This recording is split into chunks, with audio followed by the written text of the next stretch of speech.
আর কেঁদো না বাংলার কৃষক, ফোটাও মুখে হাসি। তোমরা দেশের আসল নায়ক, বলবে বিশ্ববাসী। অবিশ্বাস্য হলেও সত্য যে উন্নত বিশ্বে বছরে মাথাপিছু ডিমের প্রাপ্যতা যেখানে 2 শতাধিক, সেখানে আমাদের প্রাপ্যতা গড়ে মাত্র 15 থেকে 16টি। এমনই এক বিরূপ পরিস্থিতিতে 2010 সালে গাজীপুর জেলার কাপাসিয়া থানার কপালেশ্বর গ্রামে 35 বিঘা জমির ওপর মাত্র 70 কোটি টাকা ব্যয়ে এই সমন্বিত ফার্মটি গড়ে তোলা হয়েছে। প্রোটিন হাউস লিমিটেড নামে এই অত্যাধুনিক পোল্ট্রি ফার্মটি।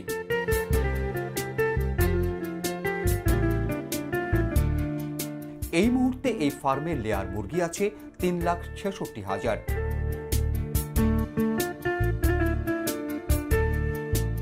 আজ দুপুর পর্যন্ত ডিম সংগ্রহ করা হয়েছে 2,07,000। বিকেল পর্যন্ত 3,60,000 ডিম সংগ্রহ করা হবে।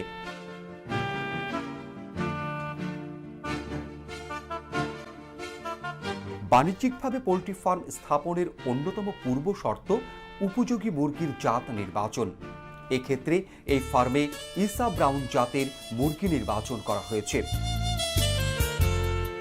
লেয়ার ফার্মের মুরগির ও হাউসের ভিতরের পরিবেশ রোগ জীবাণু মুক্ত রাখা একান্ত জরুরি। তাই এই ফার্মটিতে রয়েছে এ ধরনের বায়োসিকিউরিটি নিয়ন্ত্রণ ব্যবস্থা। আমাদের যে লাইটিং পিরিয়ড এবং আলোর তীব্রতা পুলেট হাউসের চেয়ে অনেক বেশি। পুলেট হাউসে আমরা দেখছি যে 5 লাক্স আলো ছিল, এখানে আলো হলো 20 লাক্স, অর্থাৎ 20 লাক্স। এটা মুরগির ডিম পাড়ার জন্য 20 লাক্স আলো যথেষ্ট, এই জন্য আমরা 20 লাক্স আলো ব্যবহার করি। এবং আমরা এখানে আরেকটা জিনিস, energy saving bulb, only 5 watt bulb আমরা ব্যবহার করে এখানে এই আলো দিতেছি।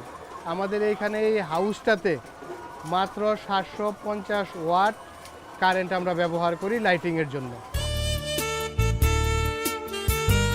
কনভেয়ার বেল্ট এর মাধ্যমে মুরগির পরিত্যক্ত বিষটা পরিষ্কার করা হয়। নিয়ন্ত্রিত তাপমাত্রার ফলে কনভেয়ার বেল্টে রক্ষিত বিষটা শুকিয়ে যায়, ফলে কোনো প্রকার ক্ষতিকারক বাই প্রোডাক্টস তৈরি হয় না।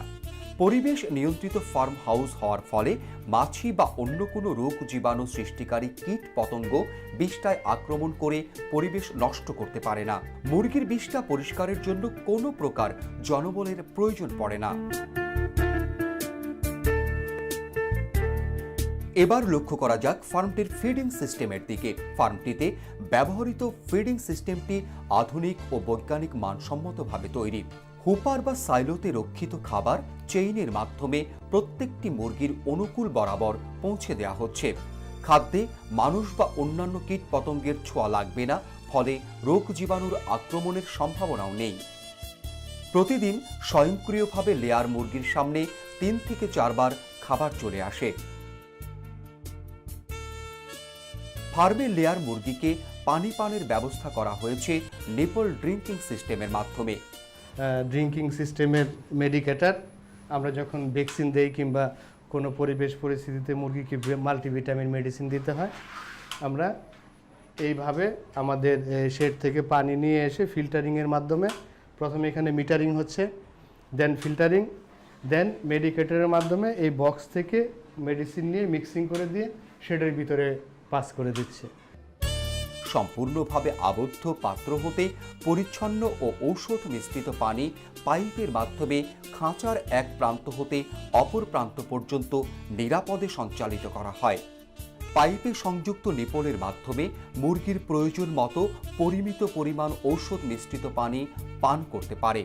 ফলে মুরগির পরিত্যক্ত বিষ্ঠায় বা খাবারে পানি পড়ে যাওয়ার সম্ভাবনা নেই এবং খাবার ও বিষ্ঠা পচে ফার্মের পরিবেশ দূষিত হয় না। একদিন বয়সের বাচ্চাকে 24 ঘন্টা পরিমিত পরিমাণ আলোর মধ্যে রাখতে হয় এবং পর্যায়ক্রমে 8 সপ্তাহ পর্যন্ত আলোর নিয়ন্ত্রণ 14 ঘন্টায় নামিয়ে আনা হয়।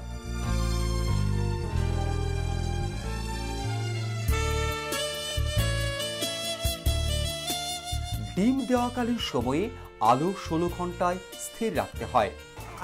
আমাদের এই লেয়ার হাউসগুলিতে আমরা 6 টায়ার কেজ ব্যবহার করছি, অর্থাৎ আমাদের 6 তলা পর্যন্ত মুরগি থাকে এবং এটার হাইট হইল প্রায় 16 ফিট। এই 16 ফিট হাইটের হাউসকে লাইটিংয়ের জন্য আমরা 3 স্টেপ লাইটিং 1 2 3 স্টেপ লাইটিং ব্যবহার করা হয়েছে শুধুমাত্র ইউনিফর্ম ওয়েতে যাতে সব মুরগি সমপরিমাণ আলো পায়, কারণ সমপরিমাণ আলো না পাইলে মুরগির ফিড কনজামশন প্লাস পানি খাওয়ার ব্যাপার এগুলি প্রপারলি হবে না, আর এগুলি প্রপারলি না হইলে মুরগির লেইংয়ে সমস্যা হবে, প্রপার ওয়েতে ডিম পাওয়া যাবে না। বাণিজ্যিক লেয়ার মুরগির জন্য ফার্মে 20 থেকে 22 ডিগ্রি তাপমাত্রা নিয়ন্ত্রণে রাখা প্রয়োজন। তাপমাত্রা নিয়ন্ত্রণের ফলে মুরগি গরম বা ঠান্ডাজনিত কোনো রোগ দ্বারা আক্রান্ত হয় না। গরমের দিনে হিট স্ট্রোক এবং ঠান্ডার দিনে ঠান্ডায় অসুস্থ হয়ে মুরগি মারা যায় না। এই ফার্মটির সবচেয়ে মজার ও বাণিজ্যিক দিকটি হলো এই এগ কালেকশন সিস্টেমটি। মুরগি ডিম পাড়ার পর কনভেয়ার বেল্ট এর মাধ্যমে কালেকশন টেবিলে চলে আসে।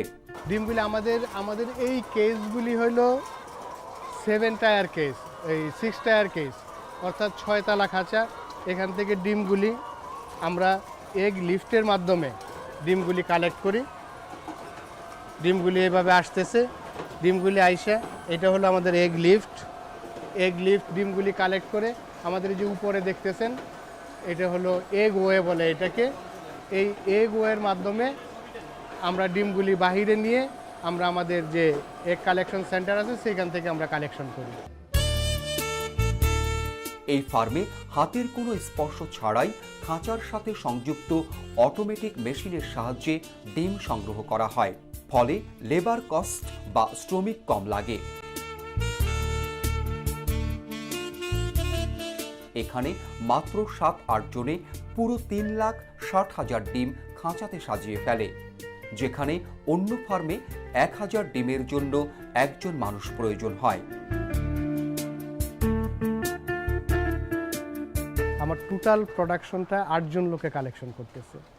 আমার টোটাল প্রোডাকশন অর্থাৎ 3,66,000 ডিম যদি আমি কালেক্ট ম্যানুয়ালি করাইতাম তাহলে আমার প্রায় 300 লোকের দরকার ছিল। এখানে 300 লোকের কাজ 8 জনে করতেছে। এখানে যেরকম আমার ডিম কালেকশন ইজি হচ্ছে, সেরকম আমার বায়োসিকিউরিটি, ফার্মের বায়োসিকিউরিটি আমার ইজিলি কন্ট্রোল হচ্ছে। কারণ বায়োসিকিউরিটি নিয়ম ভাঙার মূল এটা হইল মানুষ, ওয়ার্কার। আমার 8 জন ওয়ার্কারকে কন্ট্রোল করা কোনো সমস্যা হচ্ছে না। অন্যদিকে ওপেন ফার্মগুলিতে আর এই সিস্টেমে এত বড় আকারে ওপেন ফার্মে ডিম কালেকশন করা এত অল্প লোকের মাধ্যমে এটা সম্ভব না। এখান থেকে ডিমগুলি আমাদের এগ সেন্টারে গিয়ে ডিমগুলি মার্কেটে চলে যাচ্ছে এবং এইভাবে আমরা প্রত্যেক দিন আমাদের প্রোডাকশনের টোটাল অংশ ডেইলি বেসিসে আমরা মার্কেটে পাঠিয়ে দিতে পারতেছি।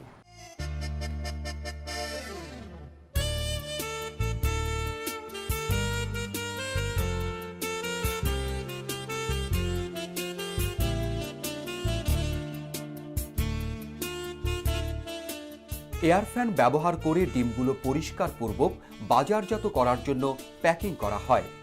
এখানে ডিম সাজানো খাঁচাগুলো আউট হাউসে এসে বাইরের খাঁচায় পুনরায় ডিমগুলো সাজিয়ে বাইরে পাঠায় বিক্রি করতে। কখনোই ভেতরের কোনো খাঁচা বাইরে কিংবা বাইরের কোনো খাঁচা ভেতরে প্রবেশ করানো হয় না।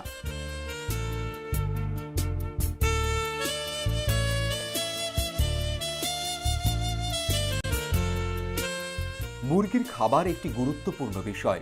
এজন্য তিনি নিজেই নিজের চাহিদা মতো খাবার নিজেই উৎপাদন করেন বলে তার খাবার খরচ কম পড়ে। এই ফার্মের বর্জ্য দিয়ে বায়োগ্যাস প্ল্যান্ট নির্মাণ করা সম্ভব, যা এই ফার্মের বৈদ্যুতিক চাহিদা মিটিয়ে আরও 500 পরিবারে গ্যাস সাপ্লাই দেওয়া সম্ভব। আমাদের এখানে যেটা একটা পোলট্রি ফার্মের মূল সমস্যা থাকে লিটার ম্যানেজমেন্ট। এই লিটার ম্যানেজমেন্ট আমরা প্রপারলি করার জন্য আমরা এখানে বায়োগ্যাস প্ল্যান্ট তৈরি করছি, যেটা থেকে আমরা 1.2 মেগাওয়াট বিদ্যুৎ উৎপাদন করতে পারবো। এই লিটারের যে বায়োগ্যাসের পরে যে ওয়েস্টটা হবে সেটাকে আমরা ফার্টিলাইজারে কনভার্ট করে কৃষকদেরকে দিতে পারবো, যেটা মাটির খাদ্য হিসাবে ব্যবহৃত হবে, যেটাকে আমরা বলি জৈব সার বা অর্গানিক ফার্টিলাইজার। কিন্তু এখানে একটা দুঃখের বিষয় যে এটার জন্য যে ফান্ডের দরকার, generator plus converter plus biogas storage সেটার জন্য আমি বহু চেষ্টা করেও ফান্ড জোগাড় করতে পারিনি। এজন্য এখনও পর্যন্ত শুধুমাত্র আমি গ্যাস তৈরি করে গ্যাসগুলিকে বাতাসে উড়াই দিতে হইতেছে। এই ফার্মটিতে অর্থলগ্নিকারী প্রতিষ্ঠান হিসেবে এবি ব্যাংক ঋণ প্রদান করেছে। 137 জন কর্মকর্তা কর্মচারী নিয়ে এই ফার্মটি তৈরি হয়েছে। ফার্মের সকলকে একটি নিয়ম কানুন মেনে চলতে হয়। ইচ্ছে করলেই কেউ খামার বাউন্ডারির বাইরে যেতে পারে না, আবার ইচ্ছে করলেই কেউ খামার বাউন্ডারির ভিতরে আসতে পারে না। আমাদের প্রতিবেদক দল খামারটি পরিদর্শনে গেলে প্রথমে পুরো গাড়িটিকে উন্নত মানের জীবাণু ও ভাইরাস রোধক লিকুইড সলিউশন দিয়ে স্প্রে করা হয়। তারপর একে একে গাড়ির প্রতিটি সদস্যকে অনুরূপ লিকুইড সলিউশন স্প্রে করে।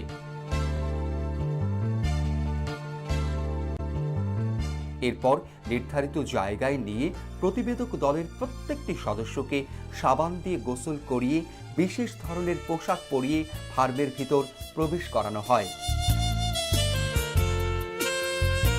আসলে পোল্ট্রি ফার্ম করে ফার্ম টিকিয়ে রাখতে এবং ফার্মটি ব্যবসা সফল করতে হলে এ ধরনের বায়োসিকিউরিটির ব্যবস্থা নিতে হয়, তা না হলে ফার্ম টিকে না।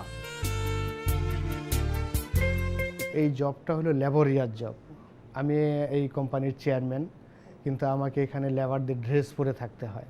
সেটা আমরা ইউরোপ থেকে শিখে আসছি। আমাদের দেশে গভর্নমেন্ট এবং আমাদের দেশে মানুষ প্রতি বছরে বার্ড ফ্লুর কারণে, বিভিন্ন ডিজিজের কারণে যে পরিমাণ টাকার ক্ষতিগ্রস্ত হয়, আমার ক্যালকুলেশনে এটা দাঁড়াবে প্রায় 12,000 কোটি টাকা।